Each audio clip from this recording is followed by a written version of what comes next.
दोस्तों 2 minute concept fit में मैं आज आपके दिमाग में ऐसा कॉन्सेप्ट फिट करूंगा जिसे बच्चे बहुत डरते हैं और ये ऐसा कॉन्सेप्ट है जिसमें कितनी भी बार पढ़ो स्टेटमेंट समझ में नहीं आती।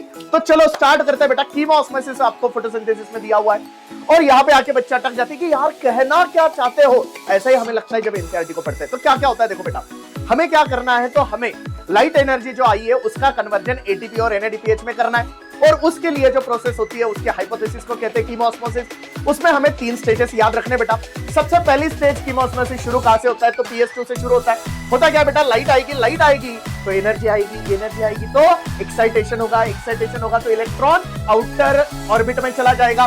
तो वैसे ही इसका इलेक्ट्रॉन बाहर जाने वाला है, तो इसका इलेक्ट्रॉन बाहर जाएगा तो इसका इलेक्ट्रॉन रिप्लेस कौन करेगा, फोटोलिसिस ऑफ वाटर। तो आपको क्वेश्चन आता है फोटोलिसिस ऑफ वाटर कहां पे होता है, बोलना inner side of the thylakoid membrane, lumen side. चलो यहां से इलेक्ट्रॉन निकला, इसने क्या किया, एक्साइटेड होके प्लास्टोक्विनोन को दिया, ये पहला स्टेप खत्म। और इसकी वजह से क्या हुआ, फोटोलिसिस ऑफ वाटर होने की वजह से प्रोटॉन जमा हुआ, ऑक्सीजन बाहर जाएगा, इलेक्ट्रॉन आगे गया। इलेक्ट्रॉन किसके पास गया बेटा, ये एनसीईआरटी ने दिया नहीं है, यहाँ पे बाहर वाली साइड पे रखा हुआ है फियोफाइटिन।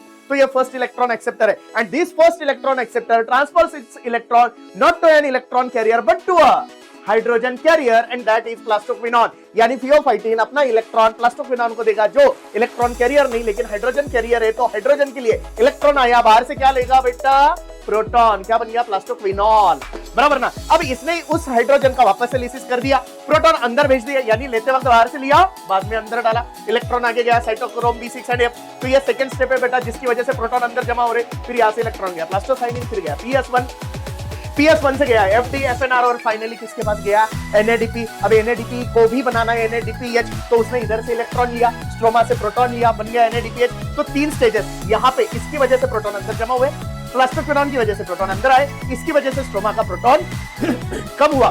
तो ये थाइलाकॉइड के ल्यूमेन में प्रोटॉन बहुत ज्यादा है, स्ट्रोमा में कम है। तो ज्यादा से जो भी है कॉन्सेंट्रेशन वो कहां पे भागेगा, कम की तरफ भागेगा। जब भागेगा तो F0 से भागेगा, इसकी वजह से एटीपी सिंथेस एक्टिवेट होगा और उस काइनेटिक एनर्जी को यूज करके ADP प्लस IP से बनेगा ATP। तो इधर बन गया NADPH outer side of the membrane, इधर बन गया ATP स्ट्रोमा साइड और इधर फोटोलिसिस ऑफ वाटर। यहाँ पे सारी प्रोसेस खत्म। अगर ऐसी वीडियो आपको देखते रहना है तो DCB बायोलॉजी को फॉलो करना मत भूलिए।